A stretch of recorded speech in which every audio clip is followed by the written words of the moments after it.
Mga kasayan, magkakabit tayo ng voltmeter sa Yamaha site. Ito siya.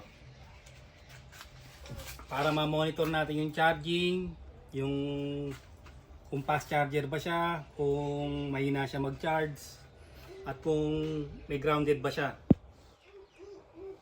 Kung may problema yung charging, yung stator, malalaman natin. O yung regulator rectifier. Ito siya, dito natin siya pinuwesto.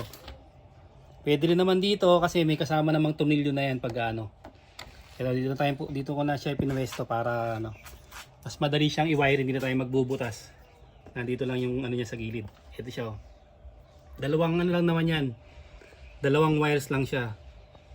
Isang black at saka isang red. Ito. Diluktungan ko lang siya kaya iba yung kulay niya. Ito yung red. Ito yung black.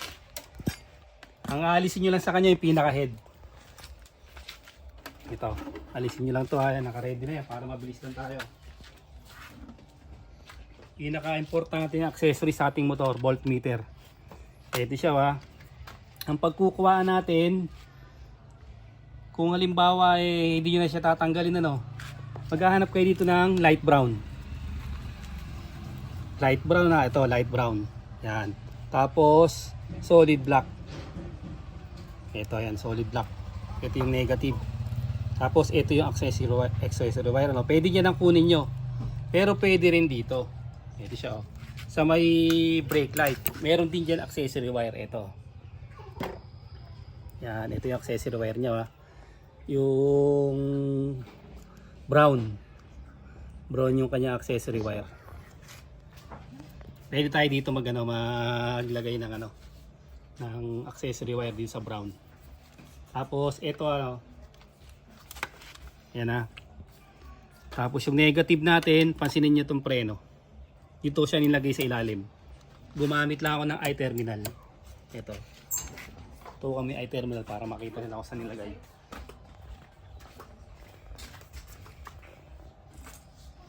Gagamit lang kayo ng ganito. I-terminal. Tapos dito ko inipit. Ayun na siya. Tapos pinapunta ko dito. Ito na yung negative. Ito na yung negative ng ating voltmeter.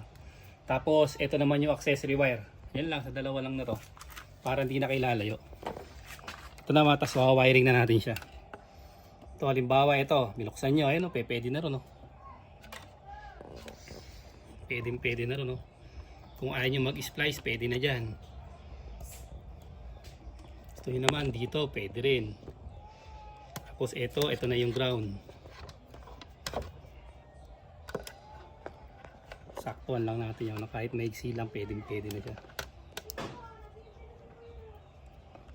Okay, cable tie na lang natin yan. Simple lang to pero napaka-importante. Simpleng pagkakabit. Kayang-kaya nyo na siyang i-DIY. Malaking tulong sa motor. Kaya lagi ko hinihikayat na maglagay nito. Kasi lahat ng load ng motor makokontrol nyo pag meron kayo nito. Alam nyo kung pwede nyo pagsabay-sabayin yung lalo na pag marami kayong ilalagay na mga ilaw sa motor, alarm, loud horn.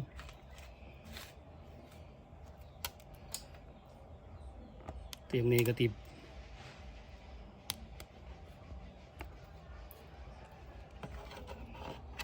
Siyan lang natin ito, pwede na to. Matutupi na yan. Ngayon natin negative, nilagay natin sa body ground.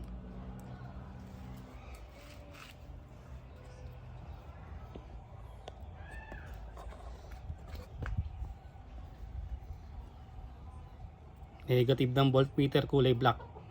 Lalagay natin sa body ground or sa kulay black din ng Yamaha kasi pag Yamaha black ang negative niya.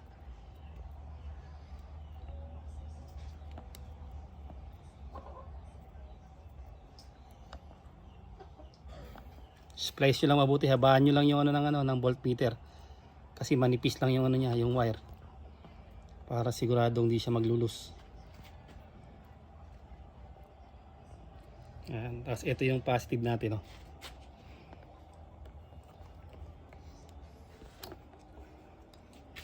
ito, mag-splice lang tayo dito para siguradong kapit na kapit siya.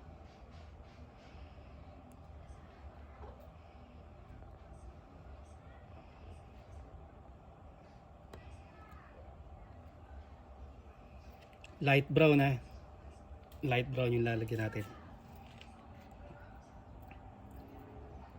Ito yung kulay red ng voltmeter.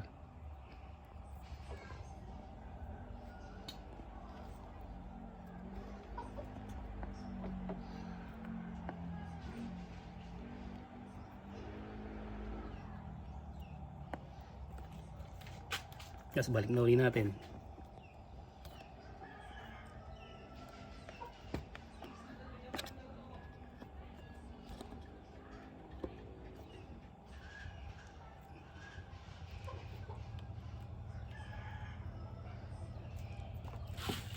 Tape natin. Uy, wala ang ating tape. Yan, tutukan mo na yung ano niya, voltmeter niya. Yan na siya kasaya. Yan siya kasaya na kasi kinacharge ko yung ating ano. Oh. Kinacharge natin yung ano, battery. Dahil nagre-ready tayo para sa pagkakabit ng alarm, full wave. Marami tayong gagawin dito sa ano, sa Yamaha site. Ito lang kasaya na, simpleng-simple lang ha.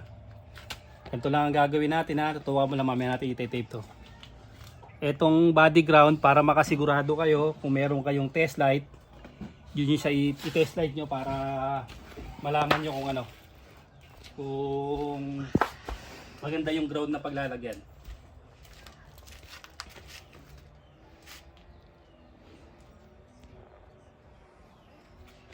Ito siya. Pagbalik pa rin natin. Sa baba. Ito. Yung pinaglagay natin ng ground ha. Tapos lalagay natin sa positive. Ayan siya. Parehas lang din dun. Ibig sabihin, okay na okay yung ground niya.